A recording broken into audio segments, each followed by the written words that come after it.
Good afternoon. Right now I'm driving the Honda Civic Sport Touring for Double Clutch magazine.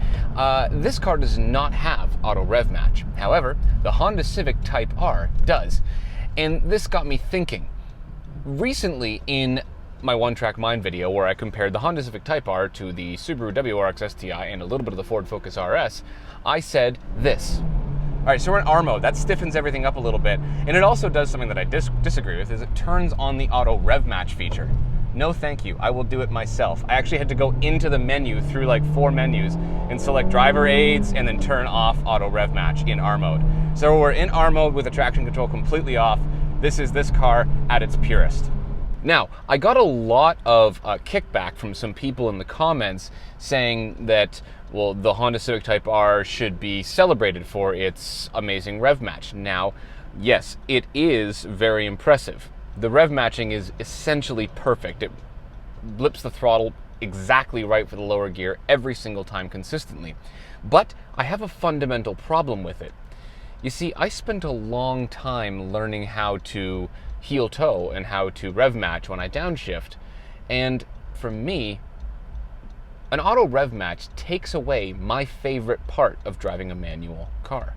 Now, this wouldn't bother me so much if in the Type R, if either A, the auto rev match was only on in comfort mode when you're driving on the street and you want to be lazy, or if there was a button, a physical button that you could turn it off easily. But no, as you saw in the video, the Honda Civic Type R, in order to turn the auto rev match off, you have to go into a sub menu, and it's on automatically in R mode. Think about it this way. In a DCT transmission, a double clutch transmission with paddles, what do you have to do to downshift? You click the left paddle and it goes and it downshifts for you. If you're in a car with auto rev match, how much more do you have to do to downshift, even though it has a clutch and a manual transmission? Only one more thing. To downshift in a DCT, you click the paddle and it goes and it downshifts for you. In a car that auto rev matches, all you do is push the clutch, select the lower gear, and release the clutch. There's only one more thing to do. There isn't that much of a difference. So really, in my opinion, what's the difference then between driving a manual car and driving a really good double clutch automatic? They did such a good job with the gear selector and the clutch in the Type R. Why would they put the auto rev match on and remove one of the best parts about driving a manual? And that's nailing perfect downshifts. Nailing perfect heel toe downshifts. That's my favorite part. Maybe I'm bitter. I spent a long time learning how to do this. I even made a video on it so that you guys could learn too.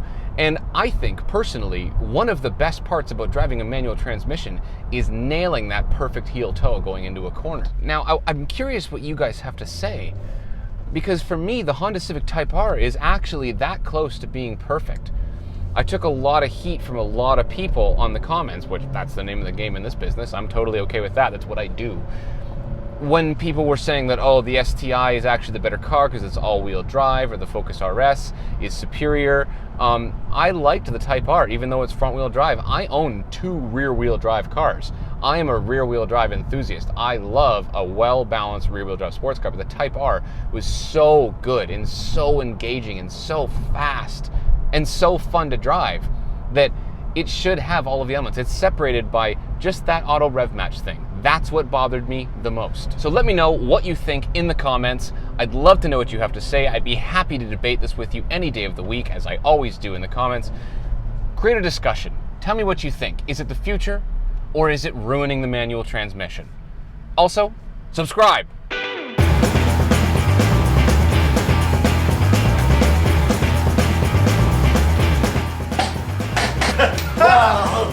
Just a little bit of a hit. Edit that out. Edit that out.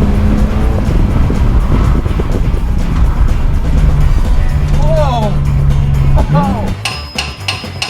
Oh. Take 2. From here, I got steady outside of the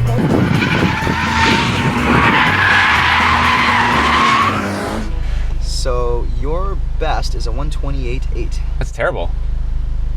Thomas, you are very good on camera.